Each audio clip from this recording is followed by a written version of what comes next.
در 3 ماه اولی سال 2021 در ایران ازدواج دختران از 10 تا 14 سال در مقایسه با همین دوره سال 2020 32% زیاد شده است. آمار را هم مرکزی دولتی آمار ایران نشر کرد.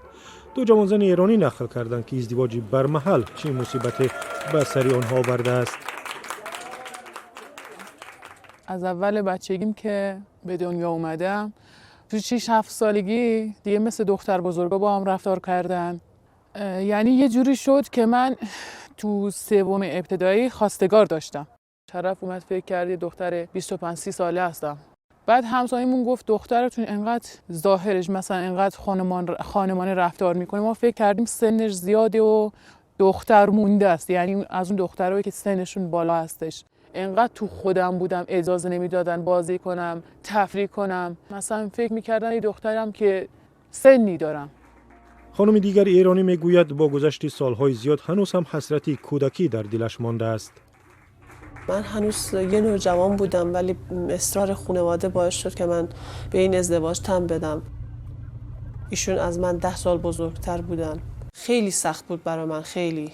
من هنوز مثلا با عروسکم میشینم بازی میکنم، حرف میزنم. الانم که مثلا بعضی وقتا مثلا تو کوچه صدای بچه‌ها رو میشنوم مثلا دلم تنگ میشه. من اصلا بچگی نکردم، نوجوانی نکردم. هنوزم دلم برای کوچه تنگ میشه، برای دوستام، برای همکلاسیام. بر اساس آمار سال 2020 در عرسان نابالغ پیوسته ستم می‌بینند و 70% ازدواج با این دختران با طلاق می‌انجامد.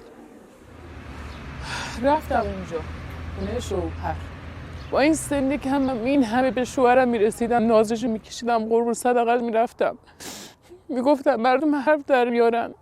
اون مینش از منش مشروب میخورد، عرق میخورد، ویسکی میخورد، بعد منو کتک میزد. میگفتم چرا میزنی؟ میگفت نمیخوام هیچ کسی به نگاه کنه. اینقدر منو کتک زد، اینقدر تو این 5-6 ماه سختی دیدم، انگار یه آدم 60 ساله شدم. اینقدر سختی دیدم، 70 کیلو وزنم بود. وقتی طلاق گرفتم 40 کیلو بودم. حتی طلاقم هم گرفتم، از همه چی گذشتم. گفتم دیگه همه چی تموم بشه، فقط نجات پیدا کنم از دست این آقا. اینقدر بد بود با هم، اینقدر بد رفتاری کرد. یه جوری زندگیم تباه شد که الانم اگه بخوام یکی رو دوست داشته باشم نمیتونم، نمیشه. دخترانی که پیش از 18 سالگی شوهر میکنند اکثرا مکتبشون نیمه تمام میماند.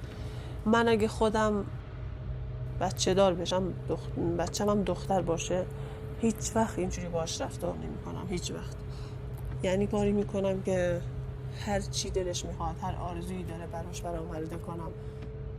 یعنی اگه خودشم بخواد من نمیذارم با این سن کم ازدواج کنه. کاری میکنم که درس بخونه، بره دانشگاه، از بچگیش لذت ببره، از نوجوانیش، از جوونیش.